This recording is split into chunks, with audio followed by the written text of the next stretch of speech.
एक दिन एक बहुत बड़े कंजूस सेठ के घर में कोई मेहमान आया। तभी कंजूस सेठ ने अपने बेटे से कहा कि बेटा, मेहमान के लिए आधा किलो बेहतरीन मिठाई ले आओ। बेटा बाहर गया और कई घंटे के बाद वापस घर आया। तब कंजूस सेठ ने पूछा, बेटा मिठाई कहाँ है? बेटे ने कहना शुरू किया, अरे पिताजी, पहले मैं मिठाई की दुकान पर गया और हलवाई से बोला कि सबसे अच्छी मिठाई दे दो। तब हलवाई ने कहा, बेटा मैं तुम्हें ऐसी मिठाई दूंगा बिल्कुल मक्खन जैसी। फिर मैंने सोचा क्यों ना मैं मक्खन ही ले लूं। तभी मैं मक्खन लेने दुकान गया और दुकानदार से कहा, सबसे बढ़िया मक्खन दे दो। तब दुकान वाला बोला, बेटा मैं तुम्हें ऐसा मक्खन दूंगा बिल्कुल शहद जैसा। फिर मैंने सोचा क्यों ना शहद ही ले लूं।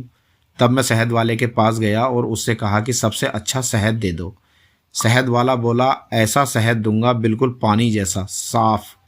तो पिताजी, फिर मैंने सोचा कि पानी तो अपने घर पर ही है और मैं खाली हाथ घर चला आया। कंजूस बहुत खुश हुआ और अपने बेटे को खूब शाबाशी दी। लेकिन तभी कंजूस सेठ के मन में एक ख्याल आया और अपने बेटे से पूछा कि बेटा, तू इतनी दूर घूमकर आया, तेरी चप्पल भी तो घिस गई होगी। तब कंजूस का बेटा बोला, नहीं पिताजी, मैं तो घर पर आए मेहमान की चप्पल पहनकर गया था।